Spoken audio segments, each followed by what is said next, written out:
Hello, I'm Kimberly Dondo, Digital Content Manager, and welcome to In Conversation With, the podcast series that delves into the world of financial services and brings you face to face with some of the most notable figures in the industry. Listen as we discuss topics that are currently facing the industry and hear from visionary CEOs to disruptive innovators as we bring you a diverse array of voices and perspectives. We'll explore the challenges they faced, the lessons they've learned, and the insights they have to share about the ever-evolving landscape of financial services. Hello and welcome to In Conversation With. I'm Kimberly Dondo, and in today's episode, I'm joined by Rick Gosling, Director and Chartered Financial Planner at Finfluencers. Thank you for joining me today, Rick. Thank you very much for having me on, Kimberly. So could you give us a bit of background into yourself and Finfluencers? Yeah, so as you said, I'm a director and chartered financial planner within the business. My background after university was I worked in a custodian bank for several years, and then I joined Five Wealth about 8 years ago now. So, the business, we're about 38 people at the moment, 38 staff. We manage around about a billion of assets under management. So the firm started when the five founders, who all knew each other from a previous life, decided to start a modern financial planning-led advice business. That was about 9 years ago. So I sort of let the dust settle there and then joined them a year later to get stuck into it. So I think central to starting the business were the key values that they shared, which were really about putting client relationships first and fulfilling that sort of trusted advisor position with their clients. They also wanted to build a business that would develop youth and put in place succession planning for not only for client relationships, but also for the management and ownership of the business. So that was one of the reasons that I was brought in then. Most of our clients are business owners or people who have sold businesses, as well as their professional advisors, so solicitors and accountants. And that's our real area of expertise and where we think we could add the most value. Those two categories go hand in hand very nicely, and part of what we offer to clients is sort of access to our network of contacts, be it in the legal profession or tax advisors.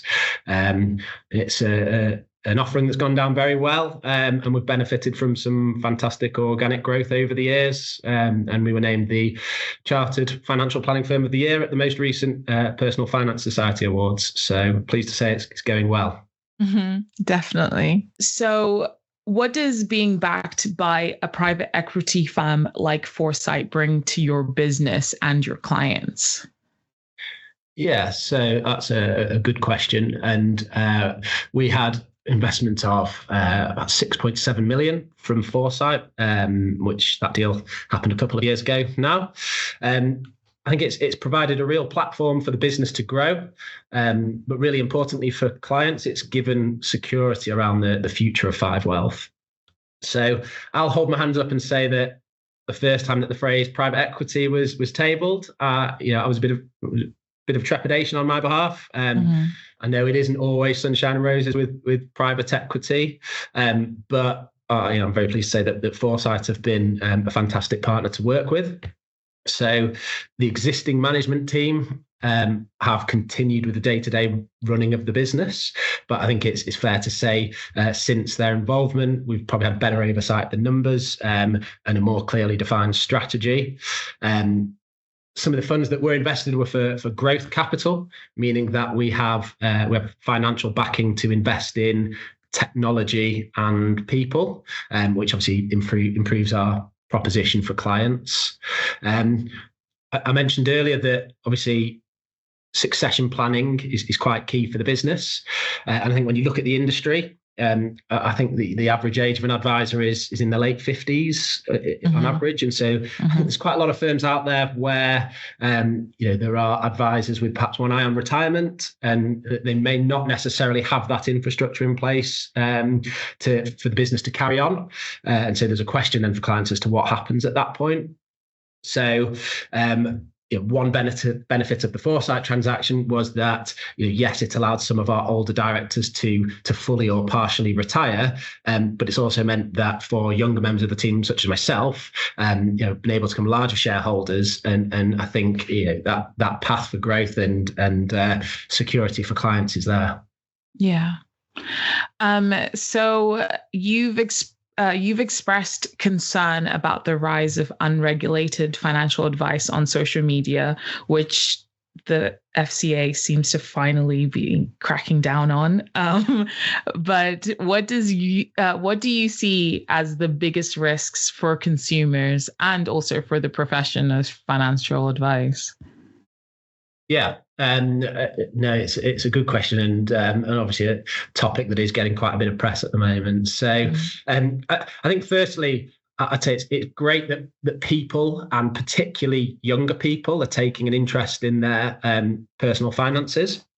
So something that, as a nation, we've not been great at historically. We seem to consider it a bit taboo to talk about money. And I think there's work to do in terms of building financial education into the school curriculum. So I definitely don't want to put people off, finding ways to build their knowledge and learn about finances. But I think the key part of the question is understanding the difference between financial education and financial advice. So for me as a financial advisor, to make sure I'm giving the best advice to my clients and the suitable advice, I go through a really detailed process of getting to know them, of asking questions which they might not even consider relevant, but that impact the advice. So advice firms have a regulatory framework to follow, and ultimately, we can be held liable if the advice given isn't suitable. So there's no such protection with unregulated advice on social media. I think the other risk with social media is that I think with the way the algorithms work, you sort of shown more of what you engage with. I don't profess to know exactly how that all works, but I think everyone has the example where you've been talking about something with a friend or a partner, and then all of a sudden your feed is absolutely full of it, and it works in exactly the same way. So that can lead to reinforcing bad ideas if you're seeing the same sort of content. I think in terms of risks for the industry, and something that as a firm we have to be aware of, we've got to appreciate there's a growing demand for advice to be given in non-traditional ways, and we've got to adapt to that, particularly as we see wealth transferring from the boomer generation onto younger clients. I think we regularly reach out to our clients and ask, what it is that they're looking for and whether they like the way that we're doing things. And I think at the moment, the clients that we typically work with, they still very much value the face-to-face interaction. Yeah. But are there any particular trends or types of content that you worry the most about on platforms like TikTok, Instagram, or YouTube? Yeah, I think that there's lots of good content out there, particularly sort of blogs, podcasts where people get into real detail. I think the short form content can be dangerous. Where they oversimplify ideas, or if it's trying to be a bit of an attention grab with sort of promises of very high investment returns. I think with some of that, it's a bit like seeing someone's Facebook feed where their holiday photos go up, and that's the only bit that you see. It doesn't show you the grafting at work that happened in those months between holidays. And I think financial advice is a bit like that. The end goal of financial freedom it comes from doing all the boring stuff really well. Budgeting, using tax allowances, investing sensibly. but sadly, that's not quite as eye-catching in the age of instant gratification. So, I think you see a video that is an easy way to 10x your wealth, and that's much more likely to get clicks, I think. So, consumers need to be aware that social media content can have conflicts of interest, where influencers are paid to promote products, and they can be encouraging sort of highly speculative investments without warning of the downsides. Or, at worst, they can just be scams. Yeah. And with so many younger consumers turning into finfluencers as well, instead of becoming advisors, do you think that there is something that the profession is missing in terms of how they communicate to younger people, like with that instant gratification, whether it is that's how they want to get their financial advice, or they would prefer to become, a finfluencer as opposed to going and getting the qualifications and becoming an advisor? Yes. So I think, I guess from the client end, I think obviously the studies will show that younger generation are much less likely to go to a financial advisor, particularly the sort of traditional pinstripe suit variant that's out there. That they're not going to engage with lengthy advice suitability reports, and they'd much rather see something shorter and snappier. And I think at the moment with a lot of firms, the advice does tend to be tailored towards the way that Gen X and the boomers like to consume information. I guess that makes sense because that's probably where the vast majority of the money is at the moment. So I don't know if there's quite that demand for the industry to really change at this point, but that in itself is probably a bit short-sighted. And I guess with the advances in technology we see coming through, then you'd expect to see changes in the coming years. COVID's a great example of that, when a lot more firms are using video conferencing software and video calls than were beforehand. Sometimes it just takes a bit more of a push to move technology along. I have to say, when I was getting into the profession, I'm not sure that a finfluencer was a role that was available, and you can see the attraction to that younger generation where they think, well, it seems to be a quicker way of getting your name out there, but I think for a lot of the firms out there, they see that groundwork and getting qualified and getting experience as being key to be able to give advice, particularly to in more complex scenarios. So I think the key to building a really great career in the industry is getting that grounding. Yeah, definitely. And sticking with younger people, research shows that 62% of Gen Z rely on online investment communities for guidance. I have seen a big community on Reddit, which is very interesting. It's fun to read, but I don't know if I'd take too much advice from them. So how should advisors adapt to remain relevant and trusted in this shifting environment? Does that mean also delving into Reddit subs? I don't know.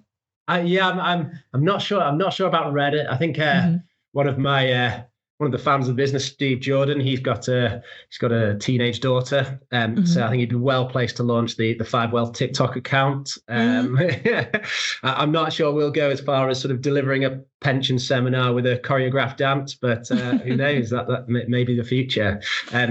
But in all seriousness, I do think that what advisors should try to do is to do some research as to what sort of content younger people are viewing, and that might involve looking on personal finance subreddit and seeing what questions are being asked, and might give ideas about the way other ways to present information that we talked about before, the charts and figures, or video content, and it'll also allow them to sort of spot some of those issues that we flagged and the illegitimate content that's out there. Yeah. And do you think advisors have a role to play in educating clients and their children about spotting misinformation and unregulated advice? Yeah, definitely. I've had plenty of examples where people or clients have approached me with something that they've heard from a friend or they've seen on social media, and it sounds too good to be true. So they come and ask the question. Just about every case, it either looks like something that might be suspicious, that might be a scam, or there's something there. There's a risk there that they haven't considered. So for me, I think a really good advisor should be a sounding board for their clients.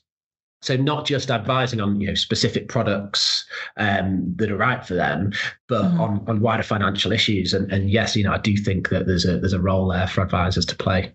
Yeah.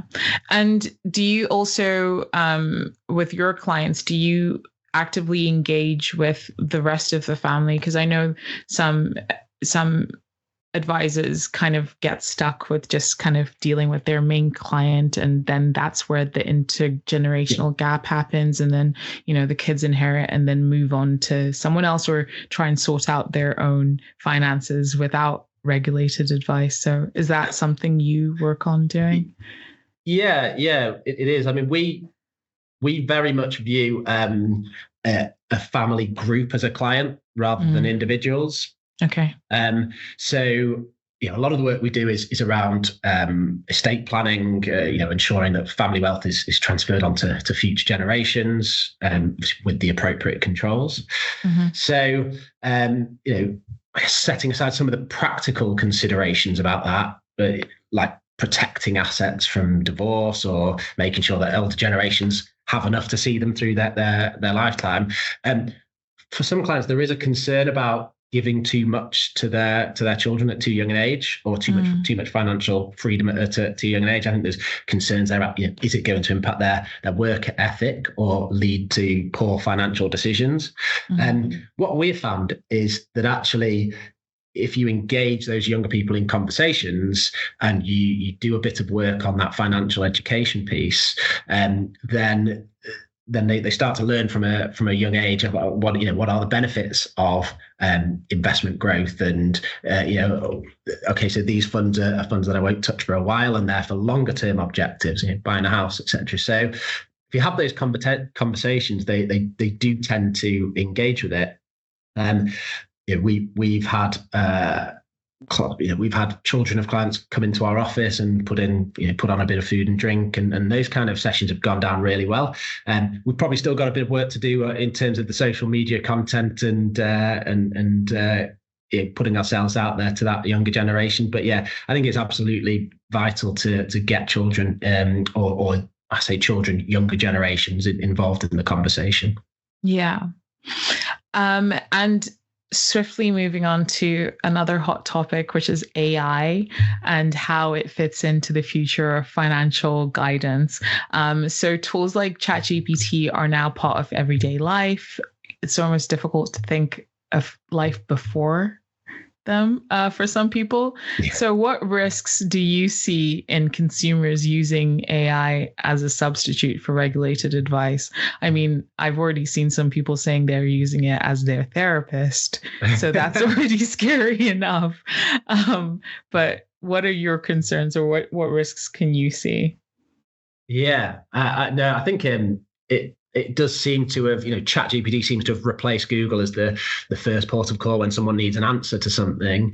And I think it comes back to that question of education versus advice. So AI tools, ChatGPT in particular, are great at presenting information in an easy to understand way.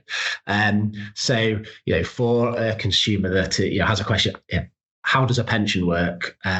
Or what do we mean by investment risk? It's really good at giving you an answer to that in an easy to digest way. I think ChatGPT has a big disclaimer at the bottom of it saying that it can make mistakes. And so if you're asking specific questions about your own personal circumstances, those answers are not personalized. Sometimes they might be based on incorrect or outdated information. We had an example shared internally recently where ChatGPT was asked a question about what effect salary sacrificing a specific amount into someone's pension would have on their take-home pay. So, straightforward, they asked the same question using the same figures to ChatGPT and using the same wording, but 5 minutes apart. And they got two different answers in pound terms. So that made it very clear, and that they were meaningfully different. So if you were basing a really important financial decision off that, then if that information turns out to be misleading or incorrect, there's no consumer protection in place, compensation schemes or redress available to you if you've taken your advice from an AI tool. Yeah. And do you see yourselves at Five Wealth incorporating AI in any way, and what ways would you do that? Yeah, I think it's something that can't be ignored at the moment. And I can see a role for AI within a financial planning practice. I would view it as a tool to assist advisors and paraplanners to be more productive rather than replacing them. So I think you look at some of the more manual tasks, transposing data, doing portfolio analysis, or reading and summarizing key points from documents can be made much quicker using AI tools. I know one step further than that, there are tools that can record client meetings, summarize the discussions, integrate with your back office software, and even go as far as generating recommendations. I've heard some really positive stories about advice firms that have seen huge increases in efficiency as a result of those. But for me personally, it does still feel like a technology that is in its infancy, with a regulatory framework that's adapting to it.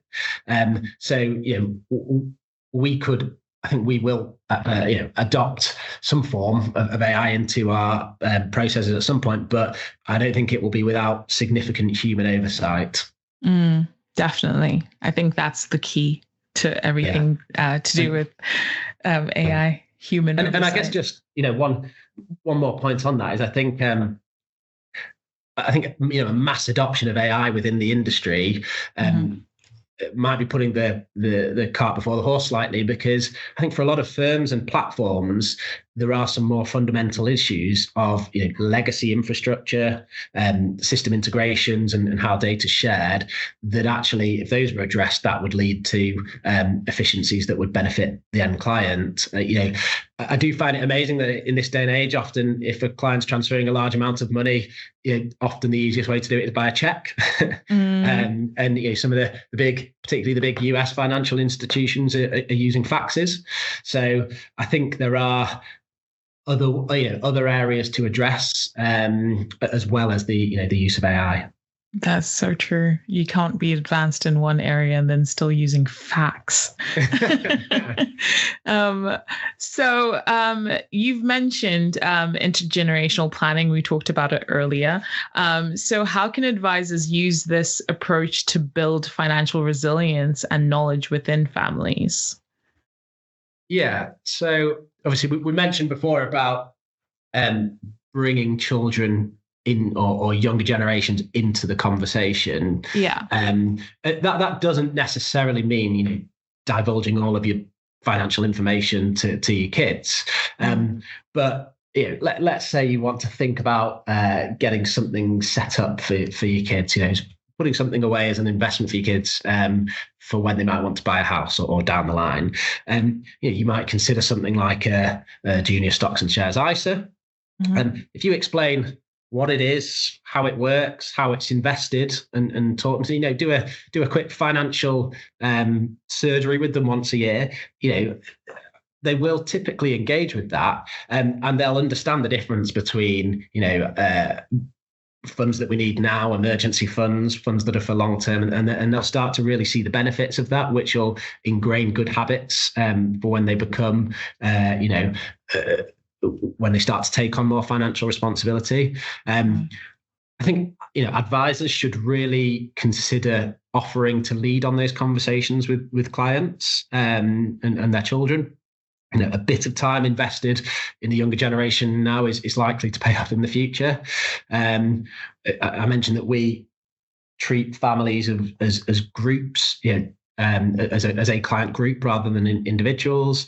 That might mean doing a bit of work for a child or a grandchild, which isn't going to generate a huge amount of profit for us. It might not have even been cost effective for them to get financial advice on their own. But what we've seen as a firm is that where funds have been inherited or passed down generations, we've generally been kept on as the advisor because there's a relationship there. So I think there's financial resilience for families, but there's also a benefit for advice firms. Mm-hmm. And are there any practical ways advisors can engage with younger generations earlier on, even if they're not yet clients? Yeah. So I mentioned that we will do a seminar every so often, or a session where we bring in the children of clients. Outside of that, one of the founders of Five Wealth, Steve Hughes, he does a lot of good work as an education champion for the Personal Finance Society. So he will deliver personal finance workshop in schools. Okay. So that that's pro bono work, which we do a bit of social media around it, and it's great. It gets our name out there, and I don't think we're going to be picking up too many clients from a school presentation quite yet. Yeah. But what it does do is it gets the name out there. You genuinely delivering, I do think, a much needed service, and start to have that conversation with clients. There's certainly a lot more that we can do with social media. We work with a marketing agency called MC2, who've really helped us with the sort of design and creative element, and historically, a lot of the way that we got new clients on was word of mouth. And we started to build a brand, and maybe that's the next step, looking at actually how we engage with younger generations. And what would your message be to advisors who are trying to balance innovation and relevance with their duty of care? Yeah, really, really, really good question. I think if history has taught us anything, is that if you don't evolve as a business, adapting to the changing demands of society, then you will be left behind. But then conflicting to that is central to what we're doing as advisors is building trust with our clients. Trust takes a lot of time to build up, but can be lost in an instant. So I think what we need to do is, as these new technologies become available, we need to be approaching them cautiously, but with an open mind. So I think that's the way that I'd approach it. And finally, where do you see Five Wealth as the director going in the next couple of years? We don't have a crystal ball, but if we did.